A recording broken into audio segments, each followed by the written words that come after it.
Hello guys, and welcome back. So now we're going to look at particle shading and rendering using Mantra, and we're going to create this shader. So I have the particles here, and this is the same result or similar result to the one we did together. The only difference is I added a noise to the statue, and I had that noise animated so that the particles, as they get emitted, they inherit this color. And I did that using a point VOP like this, with just a noise, and then I animated the offset so the pattern moves, and then if we scatter points and emit those points, they will emit particles from them like this.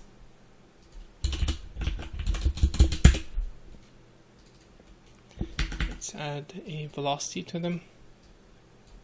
I want to show you guys everything so there's nothing secret. Play, emit all points.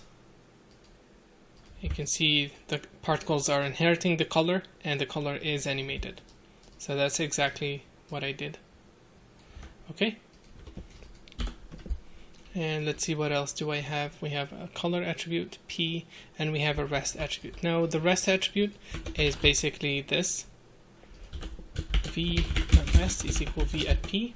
I store the position of the original emitter, and then when I import that, I can reuse it. I can import the rest from the points and generate new noise if I wanted to. So it doesn't have to be this pattern if we needed to change that. And I think that's pretty much it. I'm not going to change anything. I'm going to create a camera. Let's move. Okay, let's create a new camera and frame it like that. And I want to talk about the Mantra node now. Now, when we have a lot of points that we are not interested in creating something photorealistic or computing reflection or shadow terms or anything like that, we can use the micro polygon rendering. And this is a raise algorithm that can handle a lot of points, and with these points can have a lot of velocity. They can have high, they can move at a very fast speed close to camera. They can be transparent, and this raise algorithm can handle that really nicely. The other PBR cannot handle transparency and extreme motion blur. So we can have one point, for example, here. If it has a very fast motion blur, it can streak out, can become a single streak from here to here, for example. Doing that using the physically based rendering will be super expensive. The raise algorithm can handle this. This is why Pixar made it, because they needed photorealistic motion blur, and this algorithm has those features. It can also handle a lot of points. It can render millions of points without using a lot of memories. But the downside, it cannot do ray trace shadow. Anything that has the ray tracing word, it does not work well with this. But we can do pretty much everything else, which is the case here. So we want this magic-like shape. And the first thing that we need, or the majority of the visual that is coming here, is we need to be able to render millions of transparent particles overlapped on top of each other. In this case, I don't think I have millions, but it's a reasonable amount. Yeah, I do have millions. Let's go here.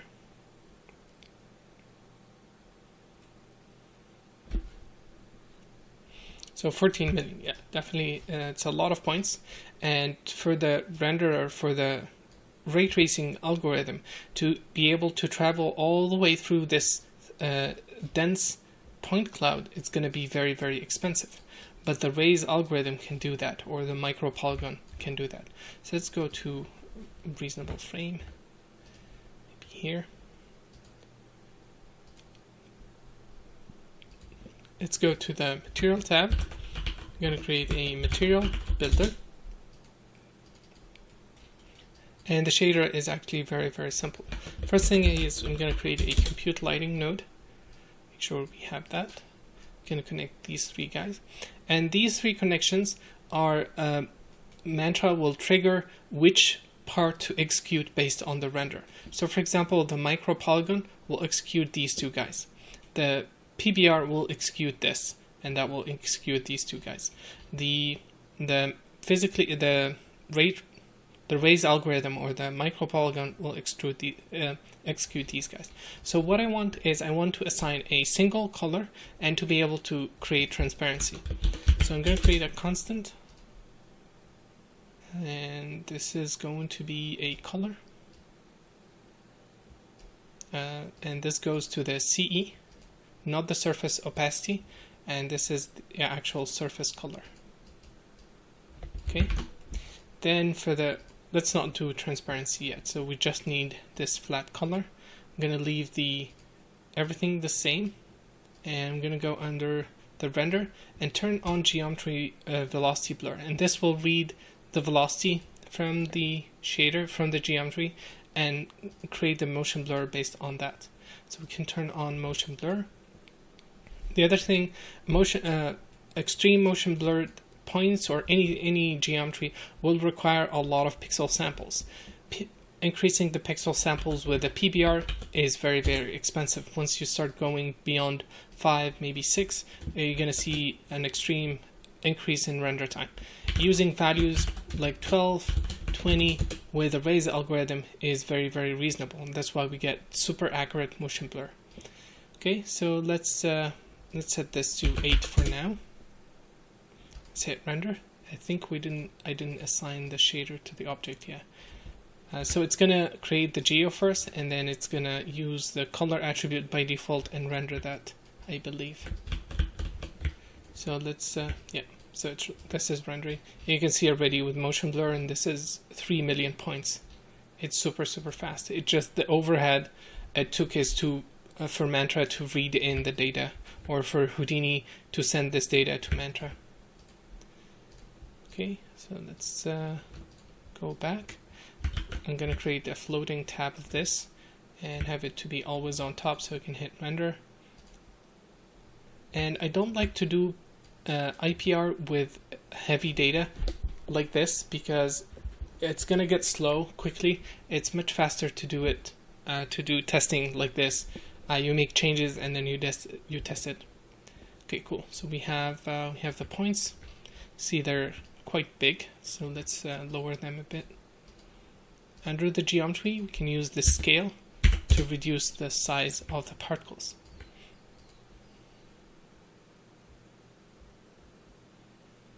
See here, this creating geo.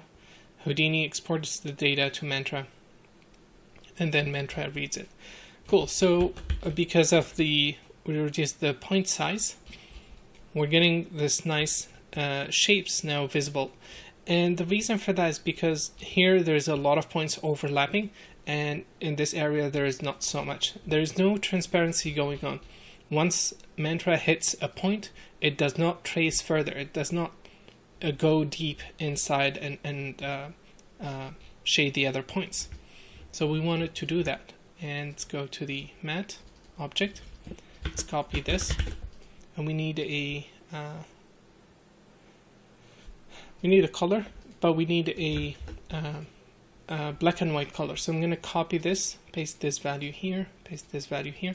So whatever I set it in here, it's going to be equal to those guys as well. So I set the object to be 50% transparent. I'm going to connect it to the surface opacity. Let's hit render. And that's going to make it transparent. We don't have to do anything further really to handle this. And look at that. Now we're getting these nice patterns showing up, and the particles are accumulating on top of each other. Let's lower this down even further. Let's hit render.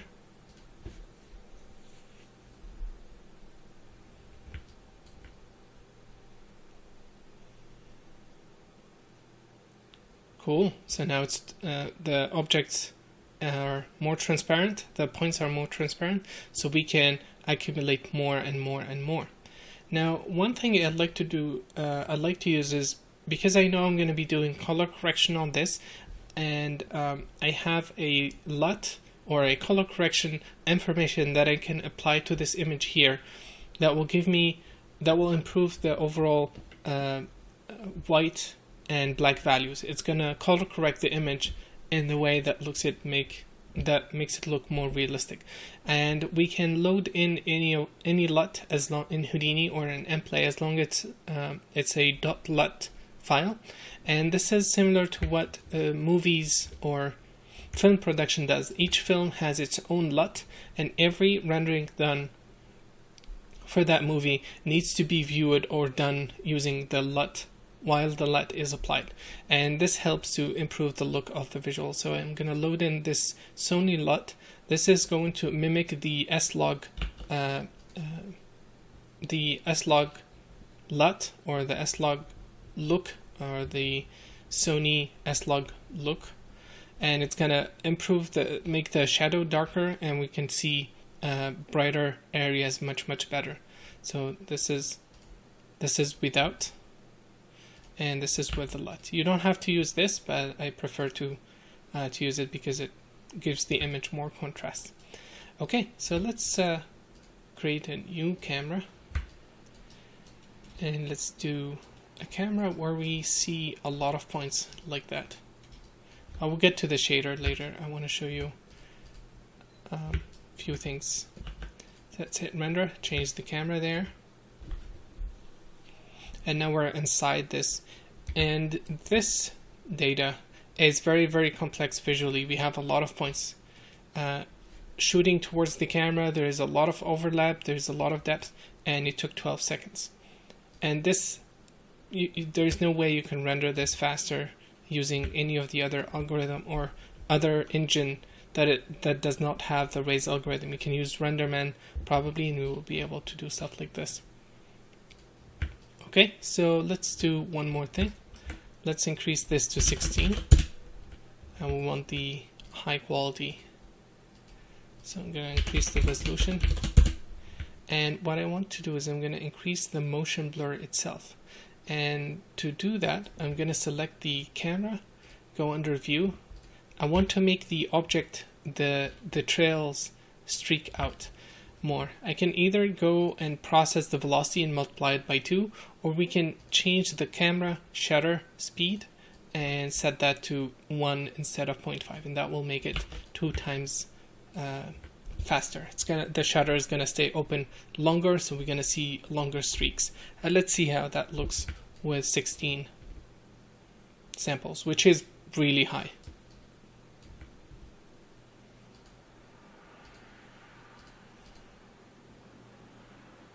Cool. So you can see from this to this, and we've increased the resolution as well. And again, doing this with any other engine is going to be really slow, and this type of effects rendering is very common for any magical type of stuff. You basically have to render things like this with transparency, or you see a lot of accumulation. Okay, so this is pretty much it. Let's go to cam 1, and let's move on to a different frame. I'm gonna increase the point size, or actually I'm gonna lower the point size to 0.05, and I'm gonna set this to 1. Let's see how much points we have. 11 million.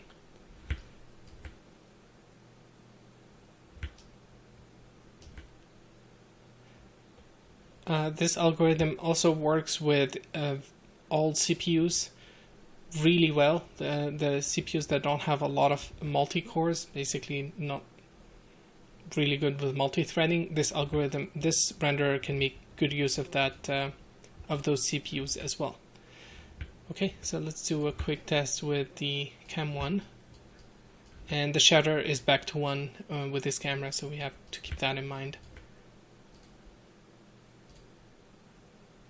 So see this process here, creating geometry, it's taking quite a bit. And what's happening is Houdini is transferring this data to to Mantra, and then Mantra takes the time it needs to basically read it and render it. And because we're not changing, if we go in here, we're not processing anything with this. We're not doing any processing in SOP, so it doesn't need to execute. Mantra has a new feature, or Houdini has a new feature, where we can tell it to not load the data in Houdini, but only load it at render time. And this will escape the overhead of importing them in Houdini and exporting them again to Mantra. But the downside is we cannot process them. If we wanted to add a point jitter, for example, and noise these points up, we cannot do that. So to do this, what we call a delayed load archive, we can, in this load mode here, we can say load packed disk primitive or sequence. I can remember. Yeah, disk primitive. And this will display as a bounding box. But then when we hit render, this one took 53 seconds. When we hit render, we should see a much faster time to the first bucket, because the Mantra Houdini is not exporting the data anymore. It's just reading that directly and rendering it. Cool. So you can see with the smaller points, we're getting a lot less details here. So what I'm going to do is, let's leave this rendering. I'm going to go up here. I'm going to set this to 1.5. I'm going to go to the shader, and I'm going to lower the transparency even further. Let's try 0.25, which is very, very transparent. Okay.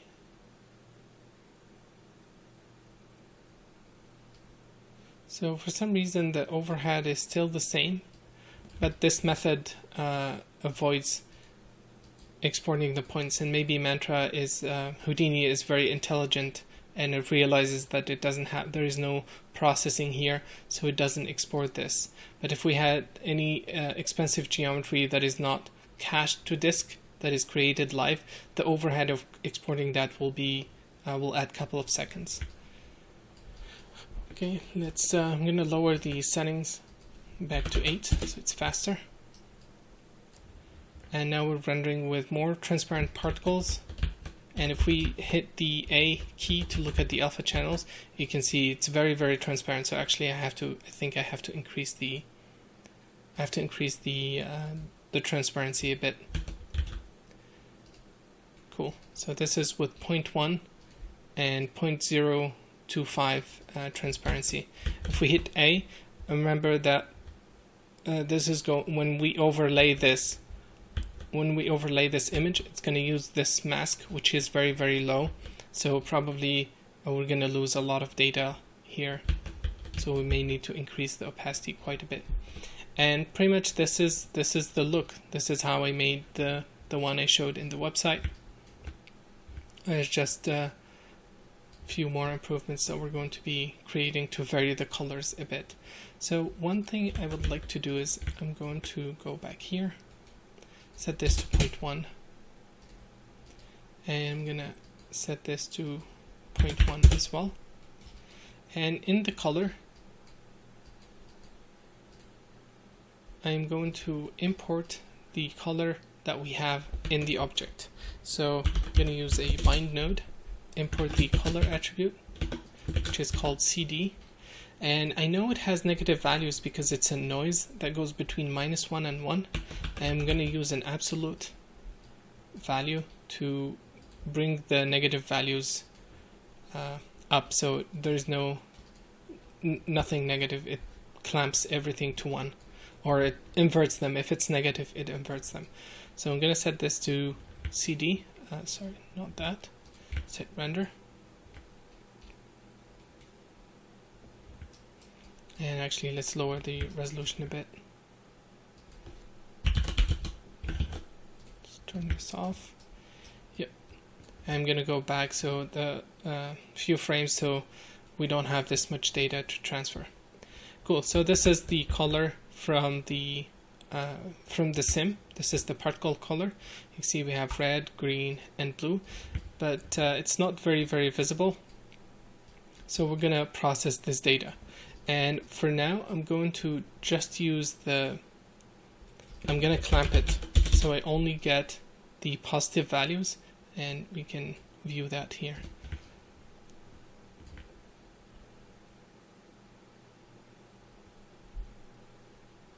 Okay, so this is the color information clamped. No more negative values. It's going to have black values, but that's fine. So what I'm going to do is I'm going to use a vector to float, and I want to separate the red, green, and blue. Red, green, and blue. And for each one of them, I want to multiply it by a different color. So let's put down a multiply node. And this is going to be, for example, a light blue. Okay. This is going to be a darker blue. Something like that. And then the last one, I'm going to give it a completely different color. Something like that. And let's add all these together. And let's take a look.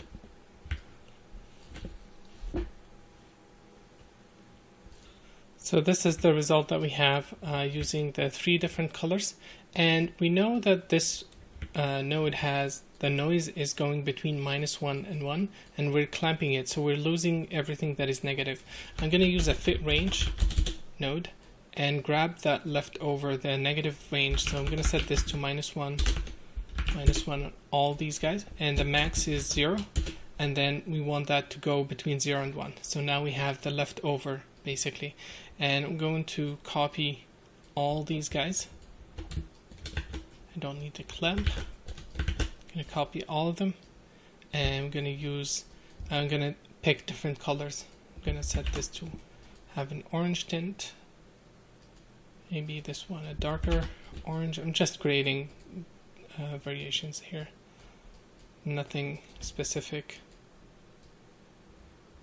Okay. And let's add these 2 guys together. This and this. And let's hit render.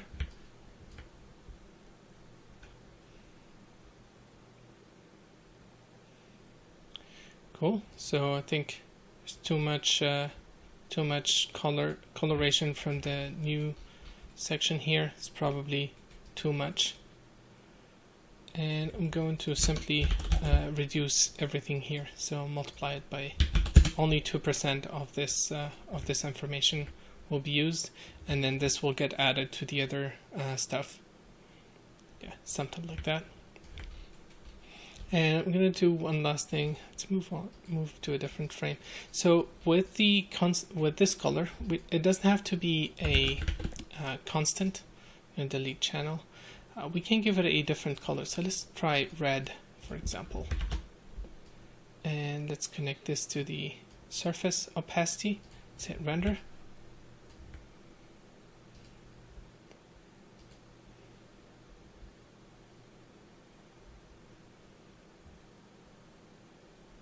Cool. So what's happening now is that we're only receiving everything that is not red.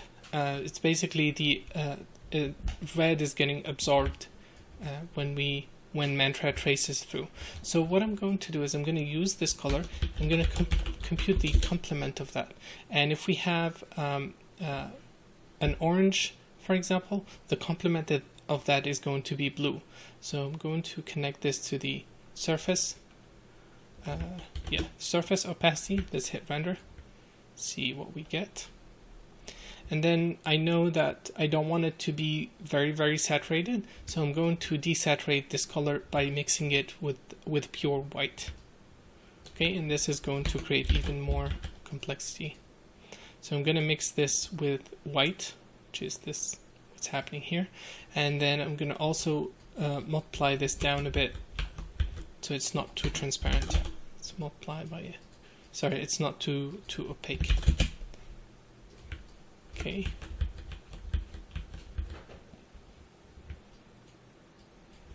And I'm going to increase the camera shutter to be open for a lot longer. So here I'm going to set it to 2. And this will make the points streak a lot more. See more data getting added here, which is cool. And I'm going to increase the render settings to 16 by 16. And let's set this high as well. Okay. And let's hit render.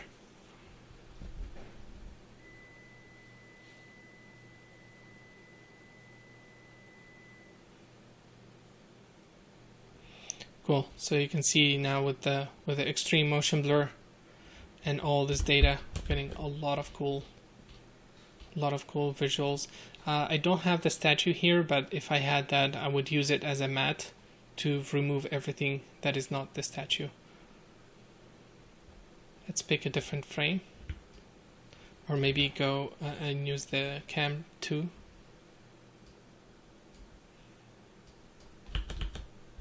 Yeah, it's not visible here because we're using the packed disk feature. So let's render from cam 2. I'm gonna lower the resolution.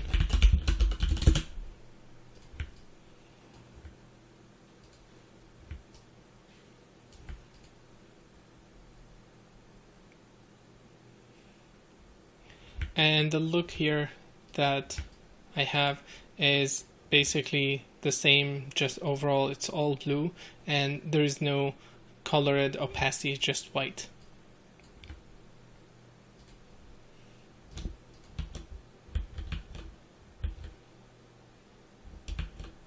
And I think the overall color is too strong, is too bright. The RGB of the points is too bright. I would probably lower them a lot more.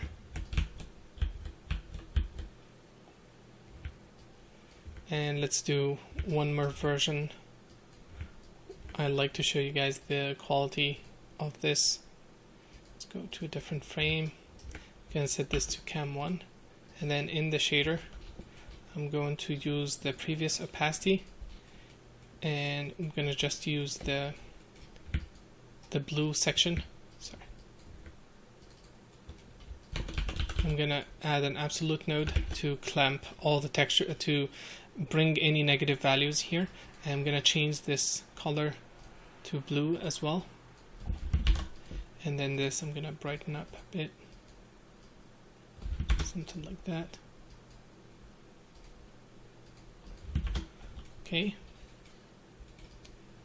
Cool, and let's do a render.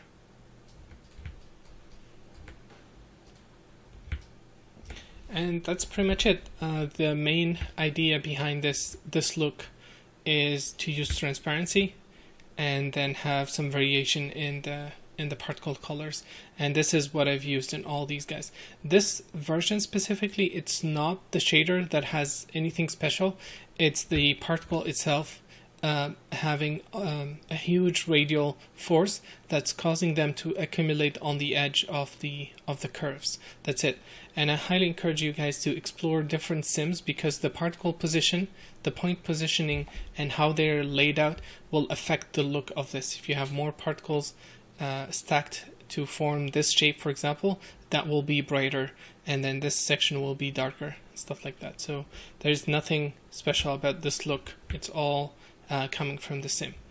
And this is how the render looks like. Can probably increase or lower the point count, point size, but so far I'm pretty happy with this. 0.5 maybe, something like that. And yeah, it's very, very close to what I have here. Thank you guys for watching, and see you in the next video. Bye bye.